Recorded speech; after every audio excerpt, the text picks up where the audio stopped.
You are sitting in the drive-through lane. The fluorescent light of the menu board illuminates the rain on your windshield. You stare at the options: beef, chicken, and then there is the anomaly. A perfect, unnatural square of breaded ocean product. It is topped with exactly 1/2 of a slice of processed cheese. It is glued together with a dense spackle of tartar sauce. It looks less like food and more like acoustic paneling engineered for deep-sea insulation. The question naturally arises in your tired mind: is that thing actually fish? It is a valid concern. We live in an era where corporations legally argue over the definition of meat. Dairy is milked from oats. Potato chips are formulated in laboratories to trigger the exact same dopamine response as a slot machine. Trusting a global fast food conglomerate with seafood feels a lot like trusting a raccoon with your social security number. To answer the question of what exactly is inside that blue cardboard box, we have to go back to the early 1960s. We must return to a time before global supply chains, when a single franchise owner was just trying to avoid bankruptcy because of the Pope. In 1962, Lou Groen was in a state of financial panic. He owned the very first franchise of a specific burger chain in Cincinnati. Monday through Thursday, his business was highly profitable. But on Fridays, his restaurant turned into a ghost town. Revenue dropped to zero. This was not a localized outbreak of food poisoning, it was entirely theological. Groen's restaurant was in a predominantly Catholic neighborhood. Back then, observant Catholics were required to abstain from eating warm-blooded meat every single Friday of the year. When Friday rolled around, Groen's core demographic walked down the street to the local Big Boy restaurant. Big Boy had the basic foresight to offer a fish sandwich. Groen was bleeding money. And who hasn't had their personal livelihood threatened by a 2,000-year-old religious decree before? He needed a meatless alternative. He experimented and came up with a battered fried halibut sandwich. He brought his creation to corporate headquarters. Instead of salvation, he met the man who built the empire by buying out the original founders. He met Ray Kroc. Kroc despised the idea. He thought fish was fundamentally disgusting. He believed the smell of frying fish would permanently permeate his pristine restaurants and alienate his hamburger-loving demographic. He refused to put Groen's halibut on the menu, but Kroc had his own solution for the Catholic Friday problem. He called it the Hula Burger. The recipe was aggressively simple. It was a cold, thick slice of pineapple. It was grilled and placed on a standard bun with a slice of American cheese. Because nothing says fast food satisfaction quite like hot fruit sweating on processed dairy, Kroc was genuinely convinced this tropical nightmare was the future of meatless dining. It was a game-changing innovation that everyone claimed they invented. Groen pushed back. He knew his customers wanted deep-fried ocean protein, not a grilled cocktail garnish. Kroc proposed a bet. It was a simple piece of corporate theater. On Good Friday in 1962, both the Hula Burger and Groen's fish sandwich went on the menu at select locations. Whichever item sold the most would earn a permanent spot nationally. The results were exactly what any sane person operating outside a boardroom would expect. The Hula Burger was a catastrophic failure. Exactly 6 people bought the pineapple sandwich. 6 individuals possessed the capacity for free will and actively chose to pay money for hot pineapple and cheese. Meanwhile, Groen sold 350 fish sandwiches. Kroc was forced to concede. He reportedly grumbled about it for years. The only reason anyone believed his pineapple story later was because he controlled the company. Oh, hello Steve Jobs. Anyway, the fish sandwich was officially in. But there was a glaring problem. Groen had used halibut.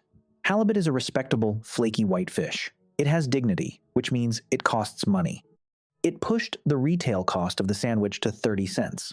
In the early 60s, charging 30 cents for fast food was an act of open hostility. Kroc demanded a cheaper aquatic victim.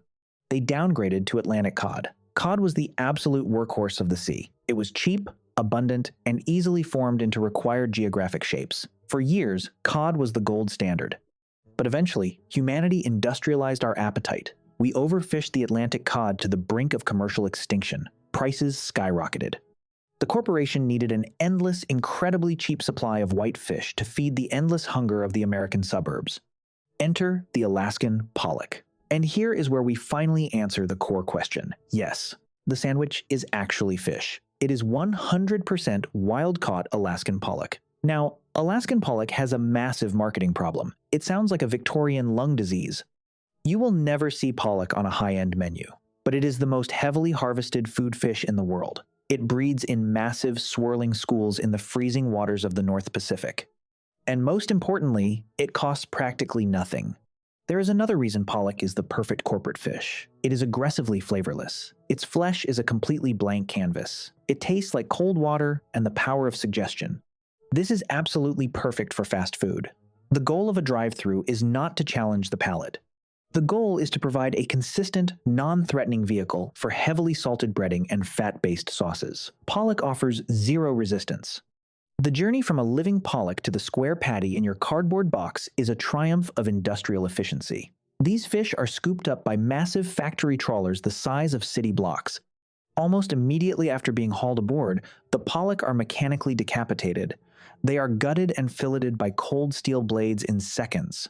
These fillets are not carefully arranged on beds of crushed ice. They are thrown into large metal frames. Hydraulic presses slam down.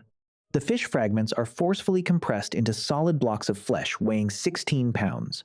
These blocks are flash frozen right there on the ship. The life of a pollock ends as a frozen cube of compressed biomass. At the processing plant, the true geometry of fast food happens. Giant industrial saws slice the frozen fish blocks into the identical, perfectly square patties you recognize. The fish is never thawed during this process. Thawing would ruin the structural integrity of the cube. The squares go straight from the industrial saw to a battering machine. So yes, it is real fish.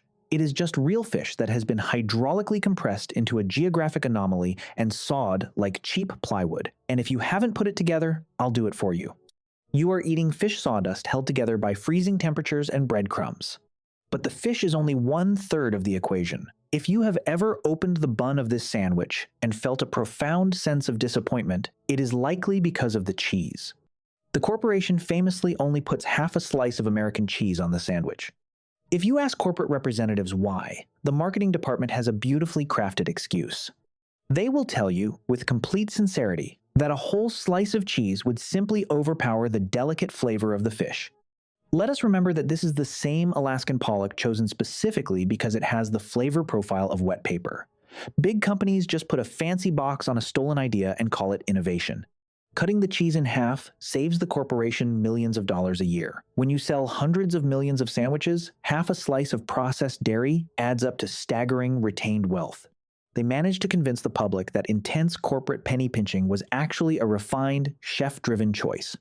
Then there is the bun. This sandwich is unique because it uses a steamed bun instead of a toasted one. A special machine shoots hot water vapor into the bread for exactly 11 seconds. This makes the bun squishy. It also makes it highly prone to adhering to the roof of your mouth like wet drywall. Paired with the tartar sauce, the entire sandwich achieves a genuinely impressive textural homogeneity. The tartar sauce is essentially a high-calorie spackle made mostly of mayonnaise, chopped pickle relish, and a highly concerning amount of sugar. When you combine the steamed bun, the soft, breaded fish sawdust, and the sugar mayonnaise, you get a meal that requires almost zero actual chewing. It is the perfect food for people who are fundamentally tired of utilizing their jaw muscles. Despite all of this, the sandwich remains a financial juggernaut. They sell roughly 300 million of these things every single year. 25% of those sales happen during the 40 days of Lent. Entire supply chains, massive fishing fleets, and global logistics networks go into overdrive for 6 weeks in the spring. All of this industrial might exists just so people can comfortably avoid eating a hamburger on a Friday. The company has even leaned heavily into the environmental sustainability angle. They regularly boast that their pollock is certified by the Marine Stewardship Council. They put a little blue checkmark on the cardboard box to make you feel better about the fact that you are eating a compressed square of deep-sea biomass harvested by a floating factory. It is a sandwich born out of religious desperation. It was forged in a corporate warfare battle against a grilled slice of pineapple. It survives on the relentless pursuit of the absolute cheapest ocean protein legally available. It remains relevant purely through nostalgia, seasonal religious obligation, and the undeniable fact that it is incredibly soft. That is all there is to it. Go ahead and confess everything in the comments below. Anyway, please donate a subscribe to fund the next video.